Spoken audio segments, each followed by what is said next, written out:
So in this lesson, this is what we'll be building. This is the crane arm rig from the Body Mechanics animation course, and we're going to totally rig it from scratch. So the main construction here is going to be setting up an IK constraint on this one here.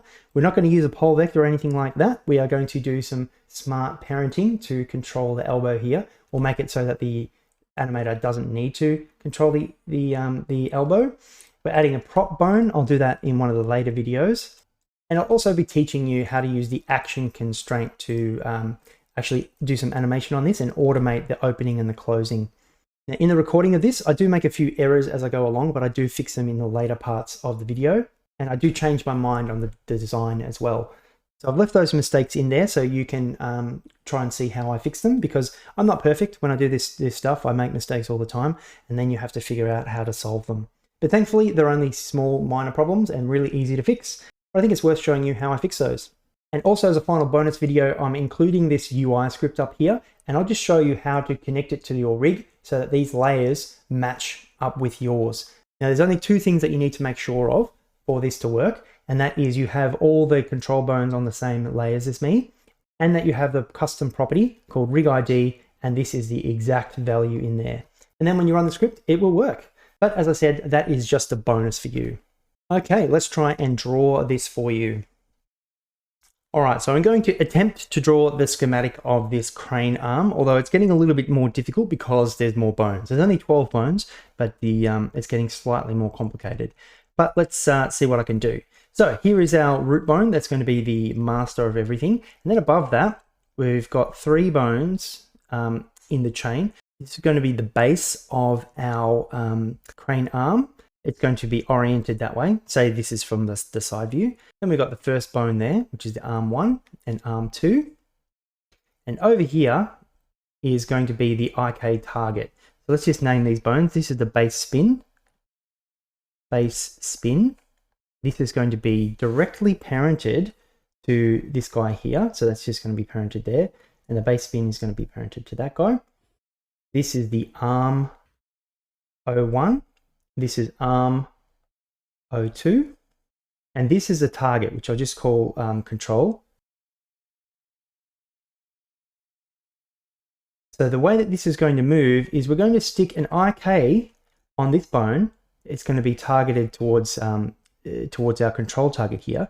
This one cannot be parented to this chain here. That's why I've drawn it separately. It has to be disconnected. And this is only going to be a chain length of 2. So it's only going to go down to here. And this IK constraint is going to take care of all our movement.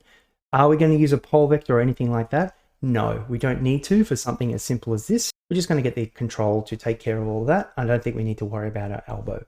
Now, this control, we're going to do our override transforms again. So this is just going to be a bone that's going to live on top of this guy, and he's going to override the transform. So it's just a visual trick.